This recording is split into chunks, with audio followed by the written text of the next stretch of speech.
Jason.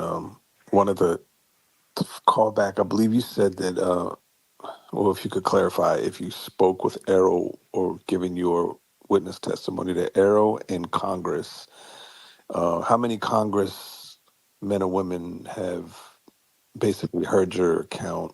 A lot. I Really? know. Okay. Well, when I was there, I spoke first on the Senate side of the House. Then I went on the Senate side of Congress, and then I went to the House side. In both situations, there were approximately 7 to 10 people. And from there, I'm sure they went back and talked to their own other committee members, and I'm sure the senators and congressmen and women that they were with. But I only spoke to committee members. I did not speak to a senator or a congressman Okay. at And that this is time. 2022? Yes. All right. So 2 years ago. And they have pet names for me in their circles. So. And I would assume if there's any public hearings moving forward, that you would have no problem testifying. I haven't. I've already offered that to Congress, and they know that I'm ready and I'm at their disposal. Awesome. And then one last follow up in regards to your telepathic communication with the NHI. Was it a brief exchange? What did he say that you comprehended quickly? Was it brief, or was it 5, 10, 15 minutes back and forth? It felt like it was only like a very quick 5 minutes kind of conversation. However, I do have spots of missing time for that day. I suppose I could tell you guys a little bit more about that because it's not part of the film that's coming out. But hell yeah, go ahead. The missing time, for some reason, after talking to him and him deciding that there was no need to continue the conversation and went back to his craft and took off. We went on up to the Black Mountain, and I had a strange compunction, even though it was deathly cold out there, to go eat my lunch outside. And I don't remember.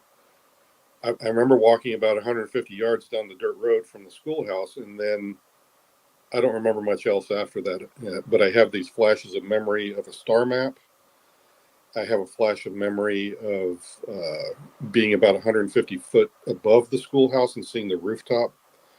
And also being at the Community College of Nevada, where I was taking classes, because I had mentioned that when he was dissatisfied with me pointing him to, perhaps, some of the people in the program, maybe they can help you.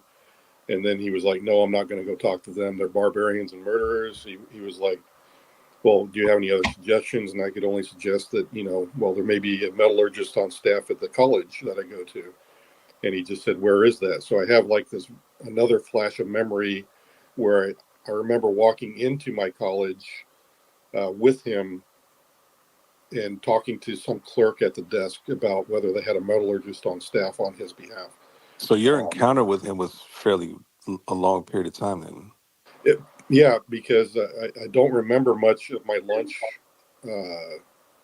at all, honestly.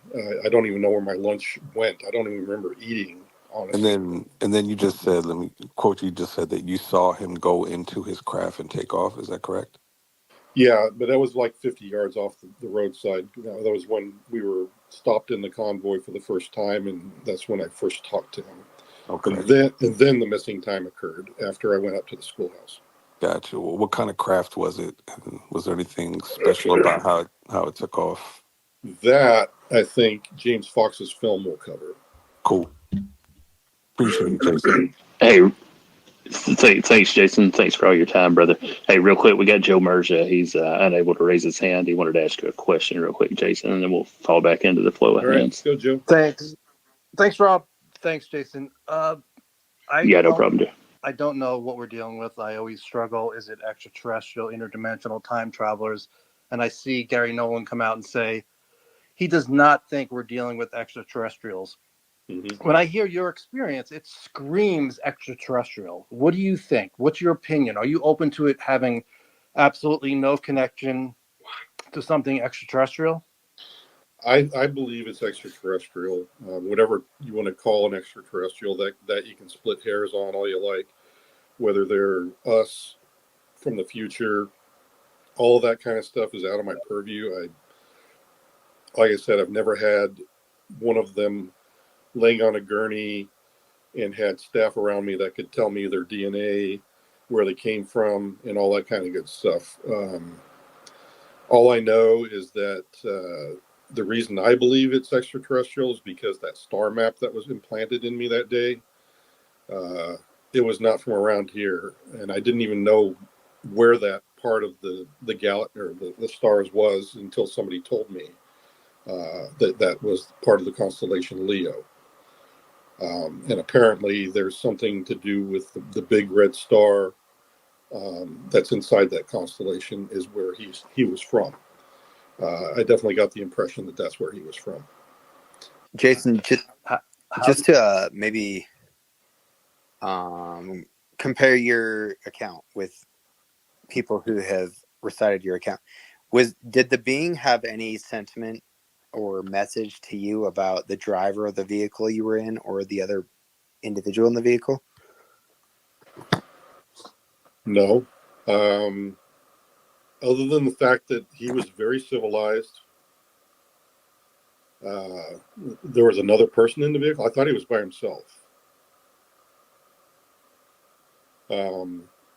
Yeah, I did not see any other entities or I anything. meant so you were on the range and you were out there in a vehicle, right? And there was Oh, yeah. There were other people in the vehicle. And yeah, it's what Steve said. I think Steve knows more about that than I do. I've been told. I tried reaching out on the behalf of the task force to those individuals, but they all ghosted me. And then Steve, after talking to him today, yeah, I agree that he probably had heard. And like I said, I had one other person confirm what Steve told me today. wow. Okay. With that, yeah. So you and Something Steve are happened. confirming the same account from two totally different perspectives. Yeah. So I think that's kind of what it was happening. But yeah, there were, let me see. There are 3 other people in the vehicle with me. Okay. There was another 2 or 3 vehicles behind me in the convoy, but they probably couldn't have seen the guy that was standing in front of me because I'm pretty big to begin with. And they probably only would have seen what looked like me talking to somebody in a uniform. So the only people that were there in the car with me, at a certain point, I remember looking over and they had this blank look on their face, like their mind had been numbed. Wow. And so they may not even remember the experience, for all I know. Thank But like you. I said, they ghosted me. Yeah.